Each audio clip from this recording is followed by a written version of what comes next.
డిఎస్సికి ప్రిపేర్ అయ్యేవాళ్ళు 100% ఎగ్జామ్‌కి యూస్‌ఫుల్ ఉండే విధంగా మనకు తెలుగు అకాడమీ వాళ్ళు వాళ్ళ టెక్స్ట్ బుక్‌ని ప్రింట్ చేశారు కదా మన కోసం.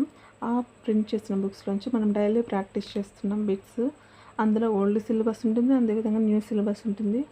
2 అనమాట. 2 మనం ప్రాక్టీస్ చేస్తాం.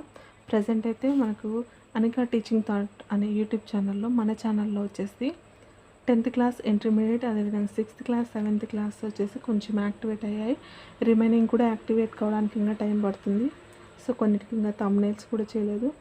ఇన్ కేస్ మీకు Telugu academy text books review కావాలనుకుంటే గిన మీకు అవైలబుల్గా 2 వీడియోస్ ఉంటాయి. అంతేకాకుండా విద్యా దృక్పథాలు ప్రాస్పెక్టివ్ ఎడ్యుకేషన్ అనే బుక్ రివ్యూ కూడా మీకు అవైలబుల్గా ఉంది. మీరు బుక్ కొనాలి అనుకున్న వాళ్ళు మీరు ఇక్కడ వచ్చి చూసుకొని బుక్స్ ఎలా ఉంది, ఎన్ని పేజెస్ ఉంది, ఆ ఇన్ఫర్మేషన్ అంతా మీరు ఇక్కడ చూసుకొని బుక్ పర్చేస్ చేయాలా లేదనేది మీరు డిసైడ్ అవ్వచ్చు.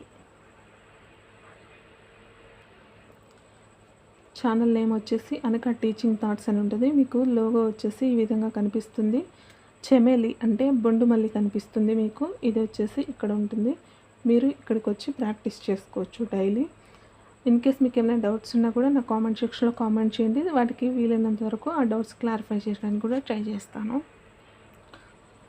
ప్రాక్టీస్ మేక్స్ పర్ఫెక్ట్ అన్నారు కదా. సో ఇక్కడ మెన్ అని చెప్పట్లేదు, ఉమెన్ అని చెప్పట్లేదు. ప్రాక్టీస్ పర్ఫెక్షన్ అనేది never depend upon the gender కదా. సో జెండర్ మీద డిపెండ్ అయి ఉండదు కాబట్టి ఎవరు పర్ఫెక్ట్గా ప్రాక్టీస్ చేస్తారో వాళ్ళే గెలుస్తారు రేస్లో. సో వచ్చి డైలీ ప్రాక్టీస్ చేయండి. మీరు వీలైతే డౌన్లోడ్ చేసుకుని కూడా మీరు వినడానికి ట్రై చేయండి. సో ప్రజెంట్ ఇక్కడ ఉన్నవన్నీ ప్రాక్టీస్ చేయండి. నేను డైలీ 2-3 వీడియోస్ అప్లోడ్ చేస్తుంటాను. డైలీ ప్రాక్టీస్ చేయండి, చదవండి. తెలుగు సబ్జెక్టే కాదు, ఎస్జిటి వాటిలో రిమైనింగ్ సబ్జెక్ట్స్ కూడా ఫోకస్ చేయాలి. ఎస్సీ వాళ్ళకు మాత్రం తెలుగు సబ్జెక్ట్ ఈజీగానే ఉంటుంది. ఎందుకంటే వాళ్ళు అంత కంటెంట్ అంతా సేమ్, అంటే మోస్ట్లీ ఇంకంతా చదువుకుంటూ వెళ్ళిపోవడమే. ఎస్జిటి వాళ్ళు అలా చదవద్దండి. మీకు సిలబస్లో స్పెసిఫిక్గా మెన్షన్ చేశాడు గ్రామర్ పాయింట్స్ కానీ ఏమేమి చెప్పాడో అవి మాత్రం సిలబస్ కాపీ దగ్గర పెట్టుకొని అంతవరకు చదవాలో అంతవరకు చదవండి. ఎక్స్ట్రా ఇన్ఫర్మేషన్ అవసరం లేదు. Clear? So see you soon in the next video.